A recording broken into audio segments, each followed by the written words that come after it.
terjun di fashion sebetulnya dari tahun 82. 82 itu saya sudah punya perusahaan saya bentuk. Karena asalnya kan memang saya bukan orang fashion ya.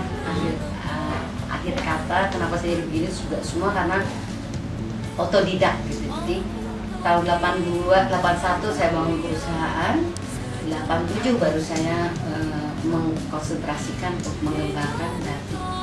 Mengembangkan batik itu dalam arti mengembangkan teknik batik, motifnya dan sebagainya. Itu awal 87. Kalau awal dari kerja sih dari tahun 81, 82 ya.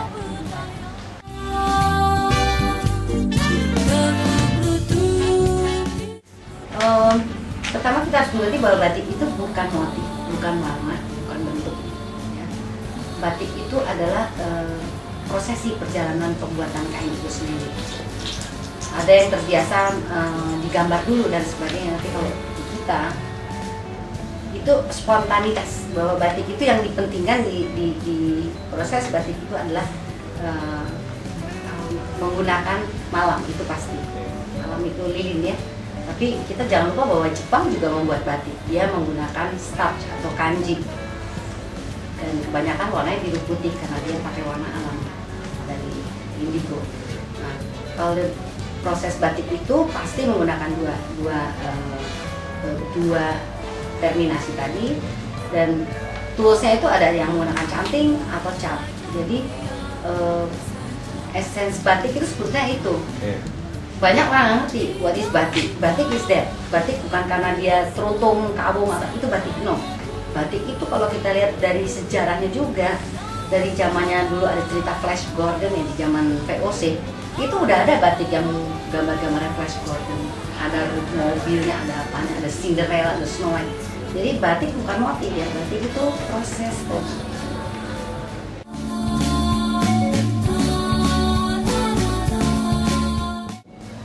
Saya bingung ya kalau ditanya ciri khas, karena orang selalu bilang kamu batiknya pasti udah kelihatan. Ini Karmanita, ini batiknya Mas Iwan misalnya, atau ini batiknya Binhouse. Saya lagi balik lagi mungkin ciri khas saya itu karena saya kalau batik ditanya apa sih yang saya senang dari batik ya. Saya senang isi. Batik itu tanpa isi nggak ada kelihatan batik Indonesianya.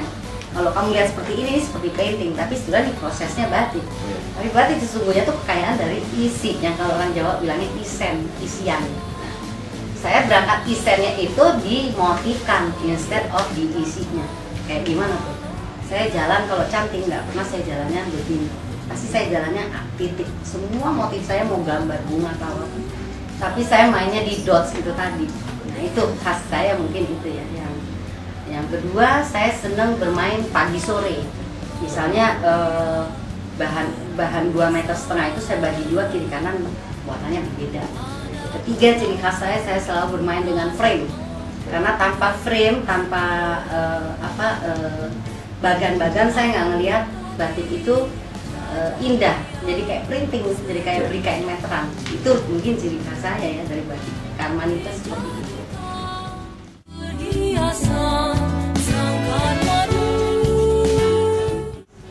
Banyak orang yang malah nggak mau bikin baju di batik karena pusing katanya.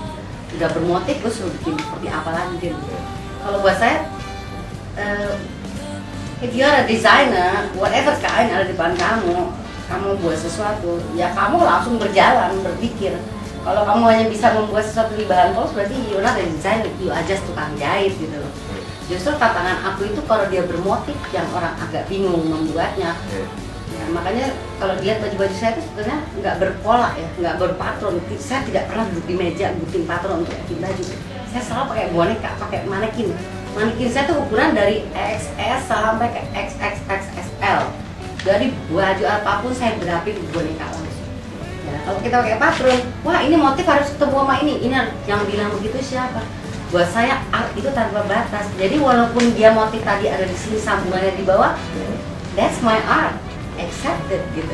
Itu khas saya kali ya. Nah, so far sih saya dobrak pola patron yang dikatakan pola patron tadi, harus kalau kotak harus ketemu persis, kalau bunga ujungnya seperti ini, kepalanya. Saya enggak, for me dance with it. Lu nari aja untuk kain, lu bikinnya sesuatu, people will appreciate. Kalau aku gitu tadi.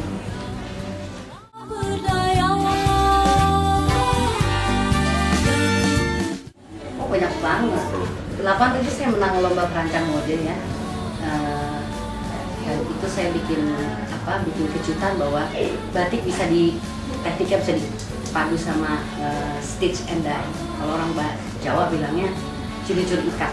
Kemudian saya bikin saya painting airbrush, menggunakan airbrush di atas mobil Mercedes sebagai tribute Mercedes di Indonesia selama 20 tahun. Kemudian saya bikin ban mobil itu dengan thread kembangnya itu parang. Jadi kalau mobilnya jalan tuh tapak parangnya kelihatan. Tapi belum masuk Indonesia karena kita harus selalu sertifikat nasional kan.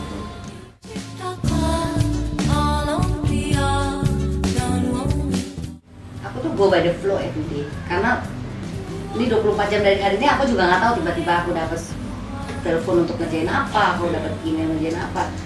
Tapi kalau kamu tanya mimpi, most of my dream aku udah jalanin, bukan udah aku capai. Karena perjalanan itu tidak akan pernah selesai sampai kamu dipanggil gitu kan, sampai kamu goodbye gitu. Jadi buat saya impian itu yang saya belum capai apa ya? Saya nggak planning orangnya ya. Jadi kalau planning itu artinya kita bekerja dengan target.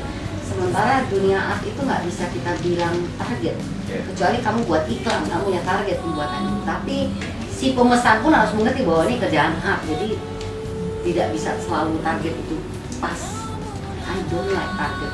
Buat saya target itu beban berkreasi ya. Jadi akhirnya aku kalau tidak kamu tanya soal my dreams, maybe my dream udah banyak yang saya jalani. Maybe other dreams will come tomorrow.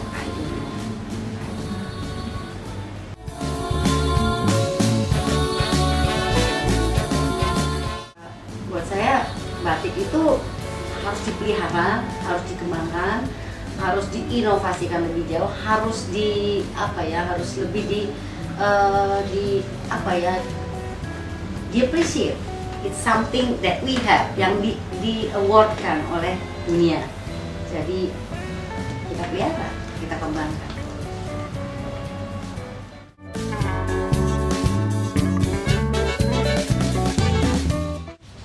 Aku senang tempat yang orang nggak banyak datang. Karena kita sehari-hari udah dilingkungin orang ya, udah 1000 manusia aku mesti yang ngadepin. Aku senang ke tempat-tempat kayak misalnya pulau ya, aku senang di pulau-pulau. Karena emang saya nyelam 10 tahun dulu, tahun 80-an. Aku tahu ujung kulon, mungkin beberapa orang segelintir udah nginjak ujung kulon. Palu Ende Momere di zaman itu Timur masih jadi satu. Pokoknya kebanyakan yang aku nggak usah ngobrol deh, kalau bisa aku diam aja di satu tempat.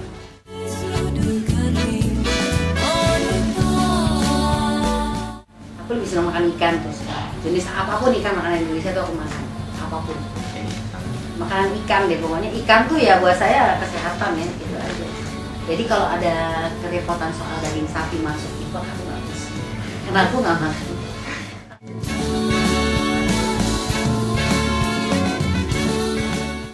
Kartini itu sebetulnya kan semangatnya ya,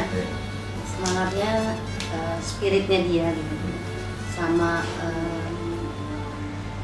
pesannya tuh sebetulnya perempuan stop, don't stay at home, itu nomor 1. Women don't stay at home.